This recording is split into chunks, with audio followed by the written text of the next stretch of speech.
This is Drake's Head on the Pacific coast. There isn't a more murderous stretch of rocks anywhere in the world. Two opposing ocean currents meet here. They form a turbulent underwater stream that, hidden from sight, rushes out to sea.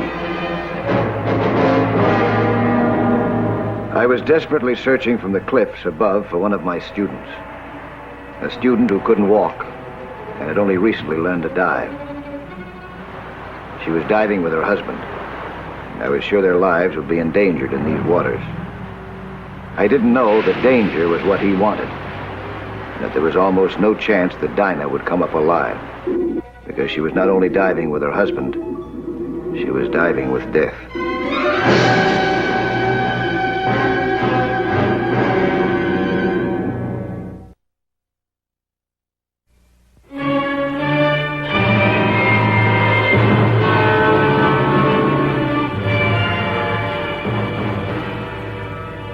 You can talk about me just as soon as I'm gone. Gusta?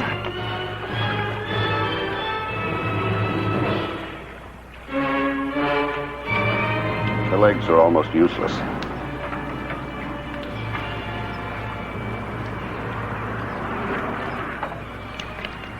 How did it happen? A mountain climbing accident about a year ago. Dr. Johnson is one of the best neurologists in the country, and he feels there's nothing more he can do for Dinah. Water therapy seems to be the only way back. The physical state of her leg muscles and nerves warrant a greater mobility than she shows. She must be made to use her legs. Why, doesn't she want to? Well, it's pretty dull just to kick your feet in a pool. That's why I sent for you. You mean you want to use scuba diving as a therapy? Yes. I thought Mr. Garrick's idea was a very practical one. What's so amusing? Oh, it isn't. It's just that I've been trying to sell this idea to the medical profession for years. You mean for general use, as in polio? Why not? Gives the patient an incentive. It makes him equal to the others when he's in the water. Mr. Nelson, you help Dinah Garrick, and I'll sell your idea to the medical profession. You'll take the job? I've been waiting for it. Well, Mr. Nelson, she's in your hands. I'll be in touch with you. Nice meeting you, Dr. Nice Johnson. meeting you. Never mind, Mr. Garrick. I can find my way out. I think your wife will take to scuba diving. Well, she loved swimming before the accident. No problem, then. How about you? You like to take some lessons? Well, as far as scuba diving is concerned, you'll have to count me out. I've thought of it, but I seem to have some sort of claustrophobia. Just couldn't do it. Don't let it bother you. Well, I can start with her tomorrow in the pool, if that's okay with you. Wonderful. Let's go talk to her. According to the log that I kept on Dinah Garrick, her first lesson with the snorkel and mask took place on July 5th in her pool. She showed no fear of water. The next day, July the 6th, I took her snorkel diving in a calm ocean cove near her home. I knew that seeing the flora and fauna of the sea would quicken her interest in swimming.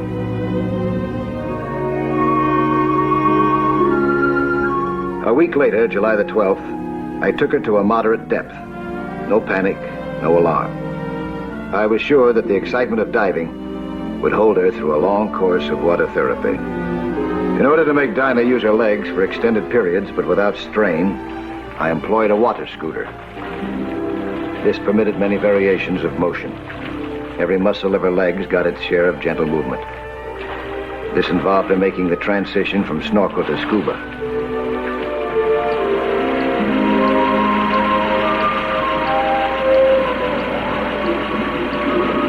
She took to underwater breathing like a fish. I applied this therapy for 2 weeks.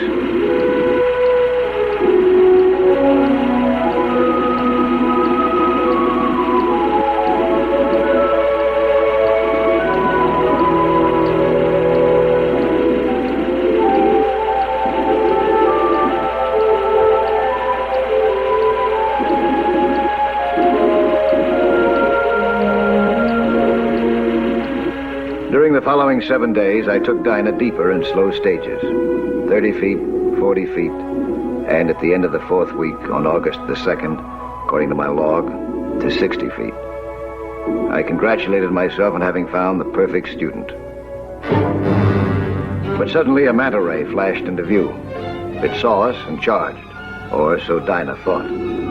She panicked and started to surface fast, dangerously fast. But I got to her in time, held her down. She'd forgotten that fast surfacing from depth can give you the bends, and that bends can kill.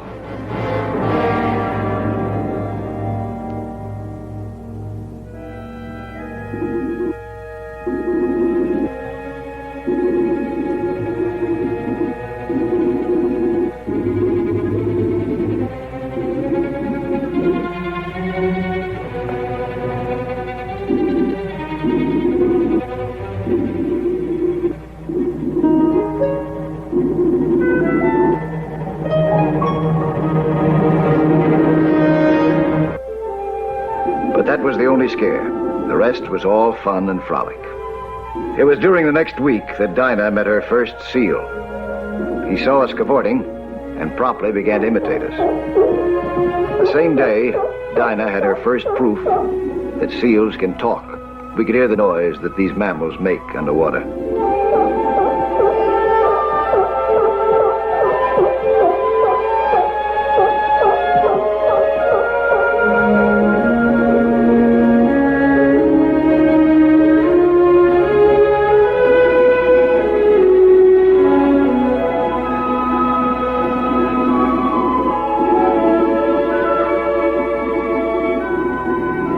There was no holding Dinah back now.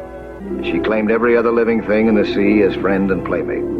She seemed never to get tired, and in the water, never even gave the weakness of her legs a thought. This after barely a month and a half of treatment.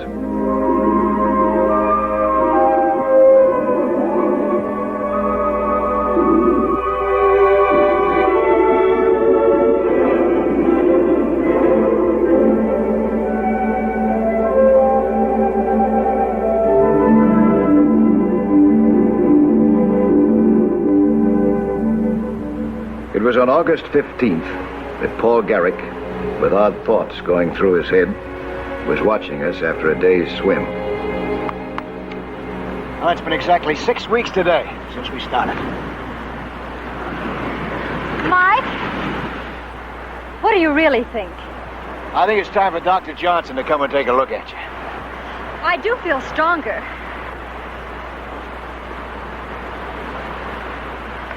Mike! Don't do that, Dinah. No, stay there, Mike. I think I can make it. Not now, Dinah. Let Dr. Johnson tell you when. Stay there. I'll come to you. Now watch me.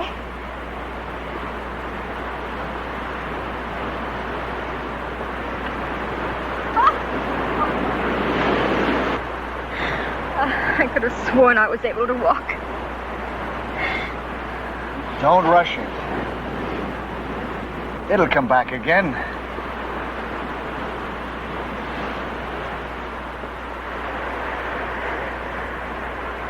You never did tell me exactly how it happened. Mind? Climbing Mount Whitney. Paul and I had been married a year.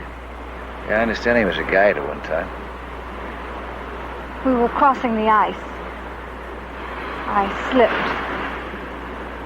Paul reached out to grab me. He almost went over himself.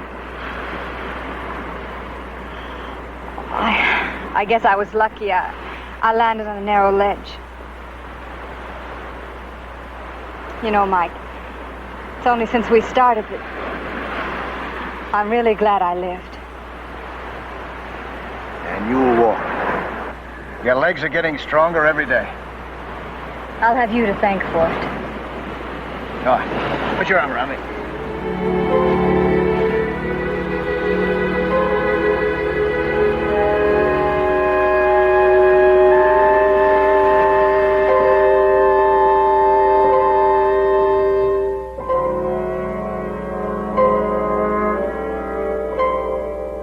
That same day, something happened in the waters at Drake's Head. A man was caught in the underwater current. He was no ordinary swimmer. Powerful and deep-chested, he knew how to use his body and wind. He knew how to bounce off the bottom. He knew how to twist with the current to keep from being broken apart. and he rolled with the murderous underwater punches. He held when he could and used his arms and fins with the skill of long experience. Finally, he worked himself to the edge of the current and got out alive. The swimmer was Paul Garrick, the man who said he was afraid to swim underwater. He was calm and unruffled by his battle with the current, because it had been a deliberate experiment. He had tested a murder weapon, the underwater current. His victim was to be his rich wife, Dinah Garrick.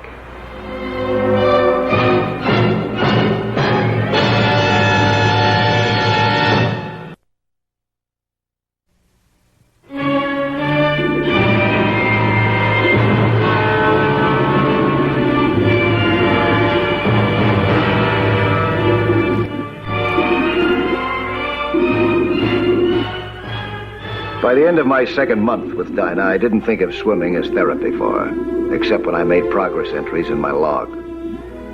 Every day held something new for her. We discovered an old sunken hulk.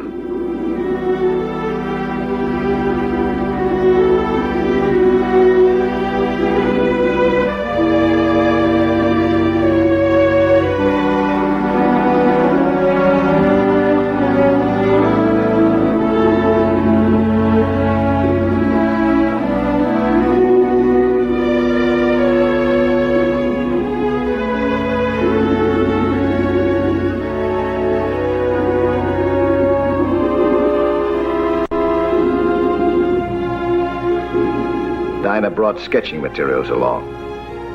She proceeded to draw the old wreck at 50 feet below the surface. Her mental attitude had completely changed. She now knew certainly that one day soon she would walk again. It was this same day, September 3rd, that she tried to show me that she already could walk.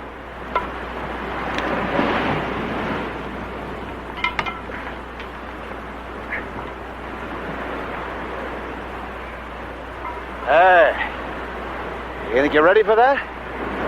Paul drove me in to see Dr. Johnson yesterday. What'd he say? He said to try it. As soon as I thought that I could.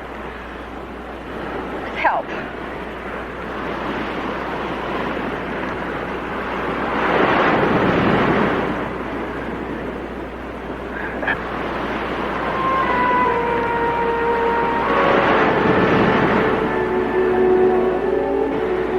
Wait a minute. Concentrate now.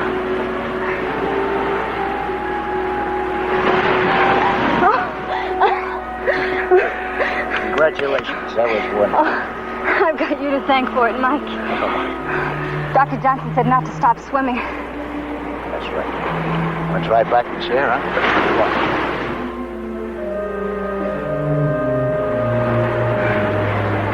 That's wonderful.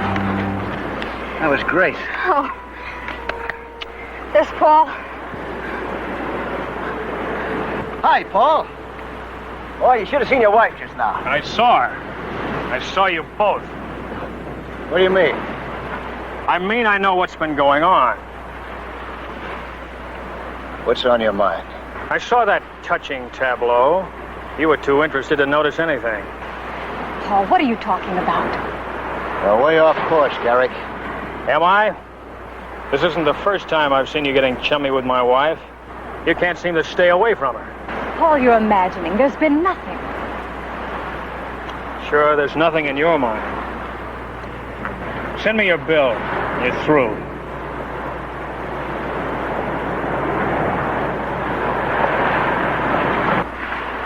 He's dead wrong, of course. You know that. Yes, I know, Mike. I want you to stay. I say he doesn't. Sorry, Dinah. Ramming Paul Garrick's words down his throat would do Dinah no good. It would be best for her if I just faded out of the picture. She could get another instructor.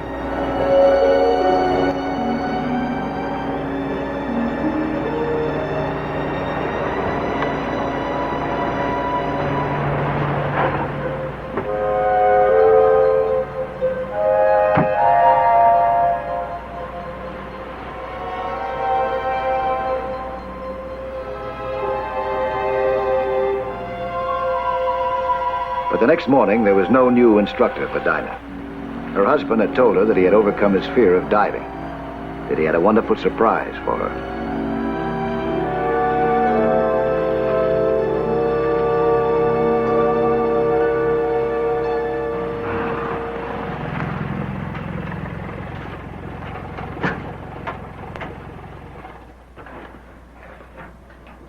Hi, Mike. Hi, Clark. How you been, boy? Fine. Returning your thanks. How's Mrs. Garrick doing? You want me to pump these? No, going back home. Something came up. Oh, that's what Mr. Garrick meant this morning. He was here? Yeah, first thing this morning, about 7 o'clock. Bought a mess of scuba equipment. It works. For whom? For himself. Joked about the student going to be the teacher, and he's going to be the student. You mean she's going to teach him? I guess so. He was trying on the face mask. Be back for my deposit here. Oh, wait a minute. It only takes a second. I'll see you later, huh? Okay.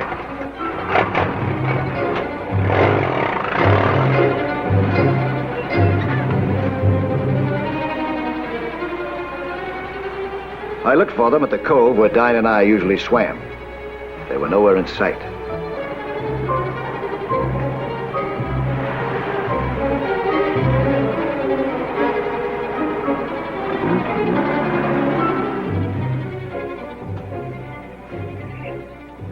Gustav. Mr. Nelson, you back? Mr. and Mrs. Garrett. Where are they, you know? They went diving. I don't know where, but they took Mr. Garrett's car. How long ago they leave? About a half hour.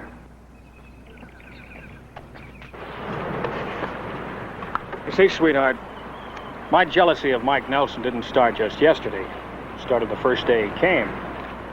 So without telling you, I learned how to dive myself. You said you didn't like it, that you were afraid of it. Well, I guess my jealousy was stronger. I'm glad you were jealous. Now we can swim together for hours every day. We'll be together again. Well, Mrs. Garrick, shall we swim?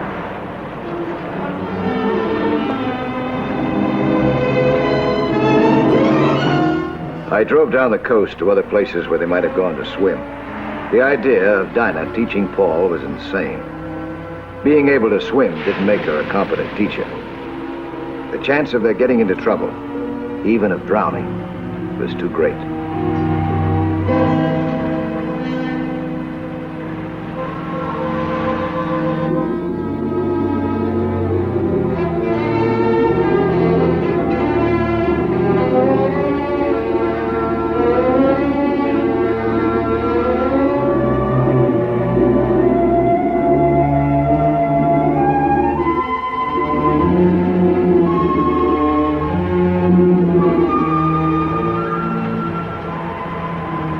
When I found Garrick's car, I knew that they were somewhere nearby.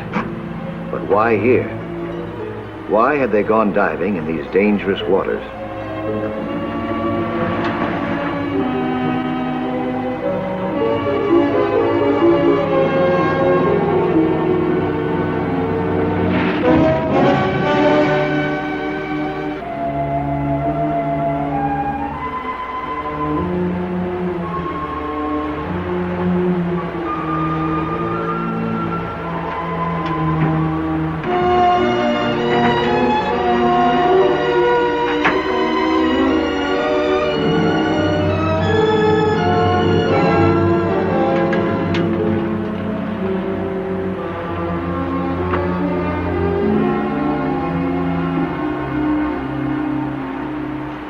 Paul Garrick played it safe for himself, while he guaranteed his wife's death. He let her down to 60 feet, to a place near the underwater current, to a place where if she were helpless, she would be gradually sucked into the overpowering turbulence.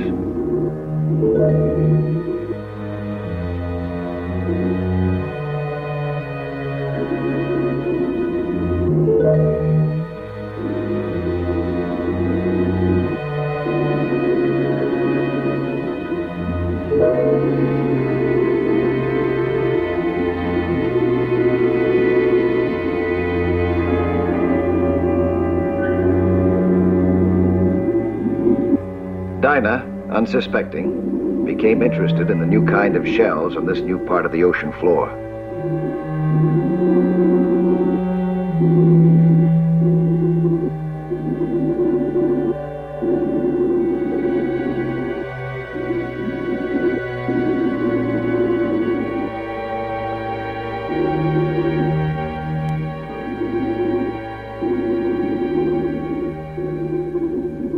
Garrick unhooked his overloaded weight belt, and then quickly, before she knew what he was doing, he put the extra belt around her and wired it to her. I swam down, looking around. Then I saw them and was about to swim to them. Had Garrick gone mad? I could see him rip off her mask and pull out her mouthpiece. I lunged to help Dinah, but Garrick saw me coming and met me with a drawn knife. Now it was a fight not only for Dinah's life, but for my own as well.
Garrick himself had been sucked into the deadly current.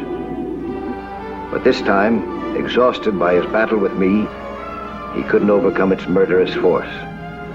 He was caught, hopelessly, in his own death trap.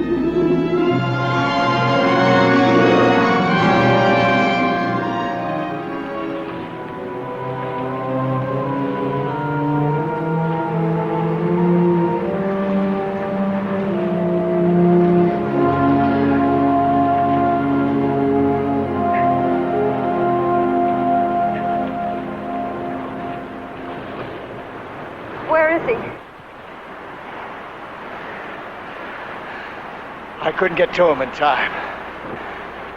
The current swept him out to sea.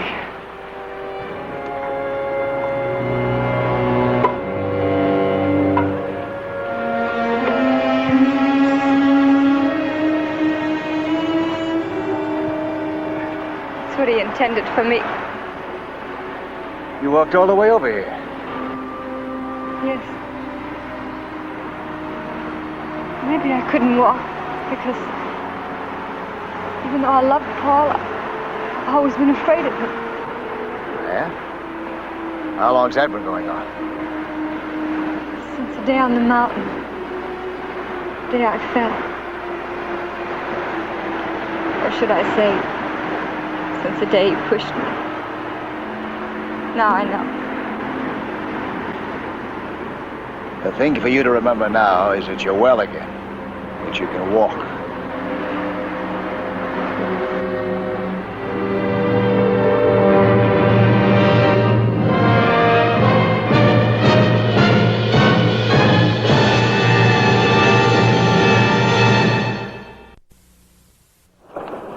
Hi, I'm Lloyd Bridges, inviting you to join us for another action-packed story of underwater adventure 1 week from today.